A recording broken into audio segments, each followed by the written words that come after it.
Hey everyone, something extraordinary has just arrived, and it's shaking the entire investigation surrounding 3I Atlas.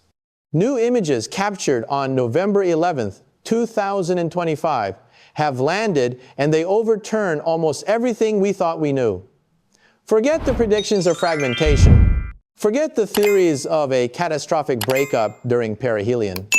What we are seeing now is something that should not be possible if 3I Atlas were behaving like any natural comet known to science. Because the latest observations show one shocking fact. 3I Atlas is still intact. A single, solid body. One piece. No debris field. No chain of fragments. Nothing. These images weren't taken by amateurs or distant automated surveys. They were obtained by two giants in the world of planetary astronomy, David Jewett and Jane Liu, using the Nordic Optical Telescope, a 2.56-meter instrument perched above the clouds of La Palma in the Canary Islands. Jewett and Liu are the same pair who co-discovered the Kuiper Belt decades ago. Their observations are as credible as they come, and what they captured leaves absolutely no room for denial. The interstellar visitor that so many expected to crumble simply didn't. But that's only where the story begins. Because the moment these images were released, Avi Loeb published an analysis on his blog. And if you thought the images were surprising, his calculations are explosive. According to Loeb, the bright halo surrounding 3I Atlas in these brand new images is stretched along a very specific axis. The elongation points toward a position angle of 106 degrees, almost identical to the projected sunward direction of 115 degrees at the moment of observation. In simple terms, the structure around Atlas is visibly leaning toward the sun, not away from it. This mirrors what the Hubble Space Telescope saw back on July 21st, an unmistakable anti-tail pointing directly toward the sun rather than trailing behind the object. Anti-tails are rare enough for normal comets. But for an interstellar object behaving as strangely as 3I Atlas, this kind of geometry raises far more questions than it answers. The new Nordic image also reveals a weaker asymmetry at 301 degrees, remarkably close to the projected anti-solar direction of 295 degrees. It is as if Atlas is producing two different directional structures at once, one leaning toward the sun, the other bending away. Whatever is happening around this object is not random. It appears organized, directional, and persistent. At the precise moment these images were taken, 3I Atlas was 1.43 astronomical units from the Sun and 2.16 astronomical units from Earth. That means the field of view captured by Jewett and Liu spans nearly 500,000 kilometers, large enough to reveal any conventional debris, jets, or expanding clouds that would accompany the aftermath of a perihelion breakup. Yet, none appear. Loeb points out something else. The long-range jets that astronomers reported in wide-field images just a few days earlier are completely absent here, likely because the Nordic images were taken through an R-band filter that blocks most gaseous emission lines. What remains visible is the raw structural shape of the coma unmasked by gas emissions, and that structure tells a story that every traditional comet model struggles to explain. Because if a comet really did produce jets stretching 1 million kilometers toward the sun and 3 million kilometers in the opposite direction, as recent observations indicated, then the physical stress on the nucleus would be enormous. Any natural comet would be shedding material furiously, its surface would be boiling with sublimation, and the nucleus would almost certainly be fragmenting under thermal stress. This level of activity should leave it unstable, brittle, and prone to disintegration. Yet 3I Atlas is perfectly intact. This is the moment where Loeb's analysis hits with full force. He explains that for a natural comet at Atlas's distance, the outflow velocity of gas jets should be around 0.4 kilometers per second, the approximate sound speed of warm gas expanding into space. At that speed, jets of the size observed recently would need to persist not for hours, not for days, but for 1 to 3 months straight to reach the immense distances captured in those wide-field images. And if those jets truly existed for that long, the mass loss required would be staggering far beyond what a 5-kilometer-wide comet could withstand. Because to reach 1 million kilometers toward the sun before being halted by solar wind pressure, Loeb calculates the gas density at that distance must be several million proton masses per cubic centimeter. That's a density far higher than typical cometary outflows. When you combine that density with the measured outflow velocity, the result is a catastrophic number. 5 billion tons of material lost per month. Not in total, not over a year, per month. This is where the contradiction becomes impossible to ignore. If 3I Atlas really lost that much mass, and if those jets persisted long enough to produce the structure seen earlier, then the object shouldn't just be smaller, it should be gone. But it isn't. It is complete, unbroken, seemingly untouched. Yet the numbers don't lie.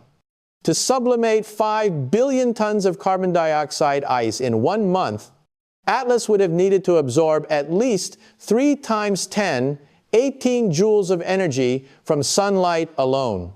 At its perihelion distance, sunlight delivers about 700 joules per square meter per second. Do the math, and you find that Atlas would require an absorbing area larger than 1,600 square kilometers to capture the required energy. That corresponds to a sphere 23 kilometers wide, 4 times larger than the maximum diameter derived from Hubble data. And if the jets were water vapor instead of CO2, the required diameter jumps to a stunning 51 kilometers. But 3I, Atlas, is not 51 kilometers. It is not 23 kilometers. It is 5.6 kilometers at most. These numbers do not match reality. They destroy any conventional cometary explanation. And yet Atlas remains whole. This is the paradox the video now confronts the audience with. A contradiction so severe it shakes the foundation of natural comet theory. A contradiction visible in the images, confirmed by the numbers, and made unavoidable by the survival of the object itself. And this is only the beginning. What Avi Loeb reveals next is where the story shifts from surprising to almost impossible. If the first part of the investigation undermines the idea that 3I, Atlas, behaves like a normal comet, the second part slams the door shut completely. Because the moment you take the numbers seriously, the entire natural comet interpretation collapses under its own weight. Loeb begins by addressing the most obvious contradiction. If 3I, Atlas, produced jets reaching 1 to 3 million kilometers, where is the structural damage? Where are the fractures, the broken shards, the debris trails, the thermal scars? No natural comet under such violent forces should emerge intact. The thermal stress alone should shatter it. The mass loss should hollow it out. And yet the Nordic Optical Telescope shows a nucleus that looks perfectly unified, with no signs of disruption. This is where Loeb makes a crucial point. You cannot just look at a picture and guess. You must run the numbers. And when you do, everything breaks. He revisits the mass flux calculation. 5 billion tons of expelled material per month across an area 1 million kilometers wide. The physics here are straightforward. Density multiplied by velocity equals mass flux. But the consequences are staggering. The output represents not just vigorous outgassing, it represents industrial-scale mass ejection on a scale no known comet can survive. This is what drives Loeb's next step. If a comet ejects that much material, it must absorb the energy required to sublimate it. Sublimation is not free, it demands heat, and the sun supplies heat only through its radiation. So Loeb calculates the minimum absorbing area required for Atlas to sublimate 5 billion tons of CO2 ice during the perihelion month. The answer, 3 times 10, 18 joules, forces the required absorbing area to be larger than 1,600 square kilometers. A sphere with that area has a diameter of 23 kilometers. Even in the most generous interpretation, the real Atlas is 1/4 of that size. If the expelled jets were water vapor instead of carbon dioxide, then the required surface area becomes even larger, equivalent to a sphere 51 kilometers across. The mismatch is not small. It's not borderline. It is catastrophic. You cannot shrink a 51-kilometer sublimation engine into a 5-kilometer nucleus. The math does not allow it. Loeb then turns to the nature of cometary surfaces. Natural comets rarely evaporate across their entire surface. Instead, sublimation occurs in small pockets, isolated regions, where sunlight penetrates loosely bound layers of ice. These active zones typically cover only a small percentage of a comet's surface. Even if Atlas had unusually efficient sublimation pockets, those areas would still be far smaller than the 1,600 square kilometers needed to generate the mass loss implied by the jets. The takeaway is brutal. The observed size of Atlas cannot physically support the inferred outgassing, not even close. The numbers do not leave wiggle room. They expose a contradiction that traditional comet models cannot resolve. But Loeb does not stop there. He presses further into the deeper implications of this mismatch. If the jets did release billions of tons of material, why is the nucleus untouched? Why is there no sign of erosion? Why are the jet sources not visible? Why is the coma unusually structured instead of chaotic?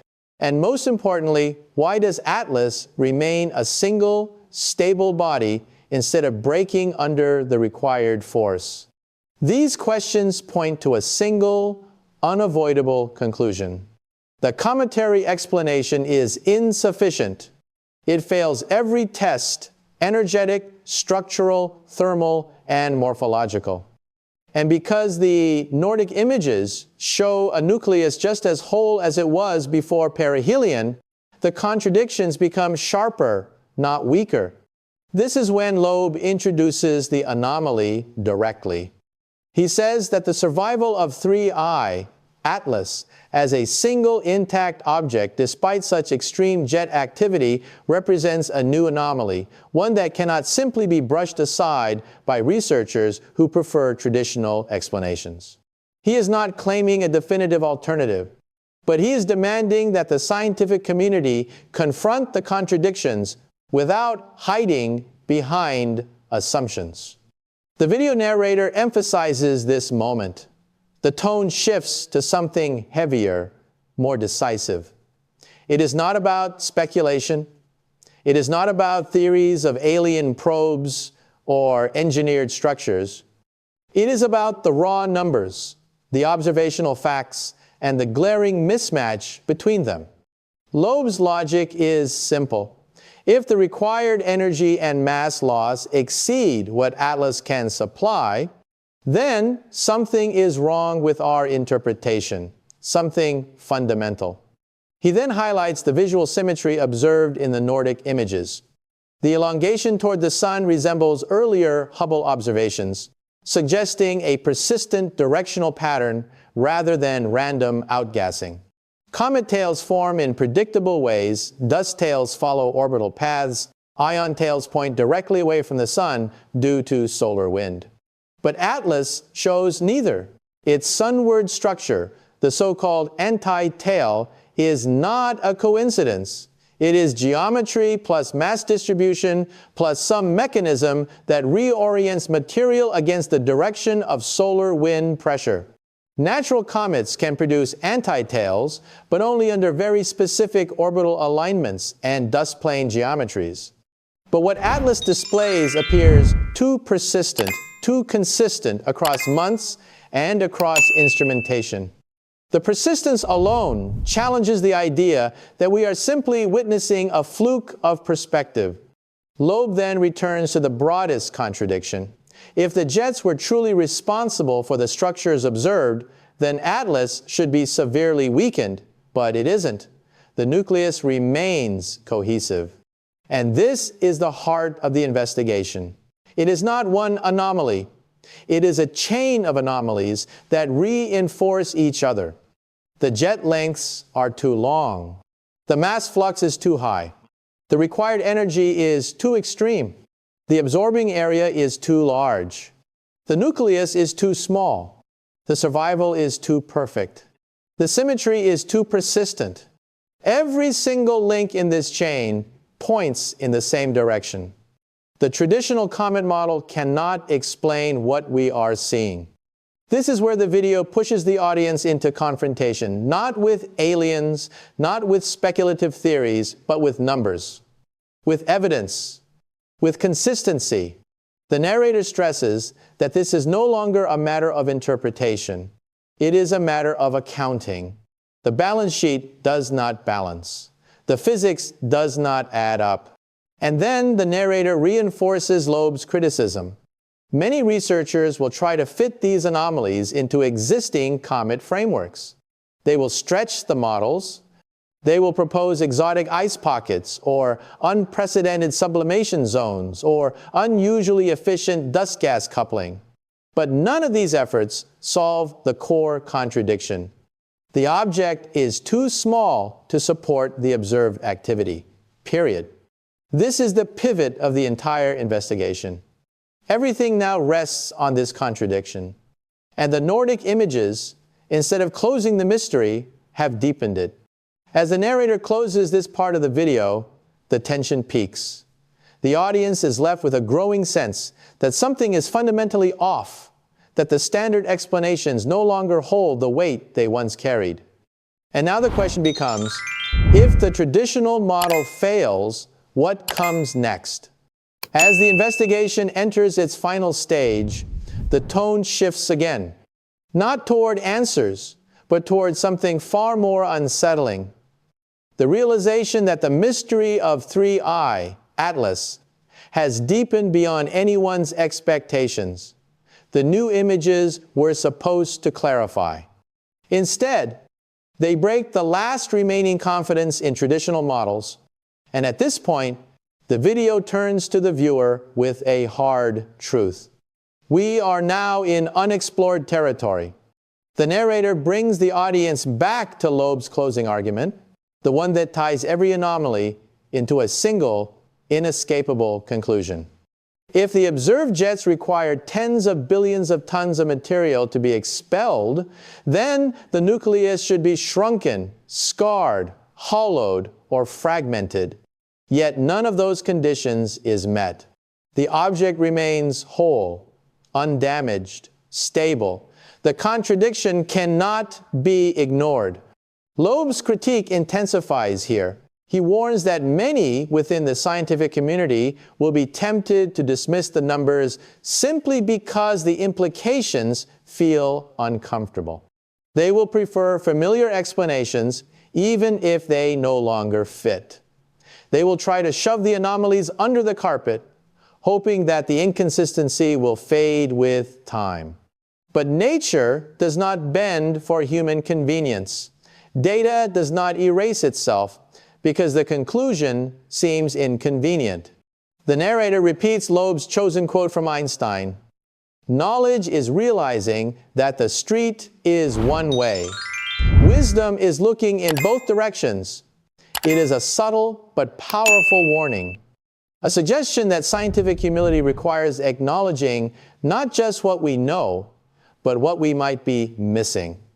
And what we might be missing in the case of 3I Atlas, could be something fundamental. The video now expands outward, tying the current anomaly into the broader context of interstellar visitors. Oumuamua defied expectations in 2017 when it accelerated without showing any visible signs of outgassing. 2I, Borisov, behaved almost too normally for an interstellar object, raising questions of statistical unlikeliness. And now 3I, Atlas presents the strongest, most quantitatively precise challenge yet. A measurable contradiction between required physical processes and observed physical size. But Atlas goes further. It shows directional structures that persist over months. It shows a stable nucleus despite extreme theoretical mass loss. It shows behavior that should not coexist: massive structured jets and perfect structural integrity. The narrator reminds the audience that nothing in astronomy happens in isolation. Every measurement matters. Every shape, every brightness profile, every asymmetry tells a part of the story. And when the pieces contradict each other, you do not ignore the contradiction. You confront it. You question. You reassess. Now the camera metaphorically zooms back to the Nordic images lingering over the elongated sunward structure. The narrator underscores that this is not a minor detail. It is the same antitail seen by Hubble months earlier, the same directional lean, the same asymmetry. Persistence like this suggests underlying physical coherence. Something is dictating how the material around Atlas behaves.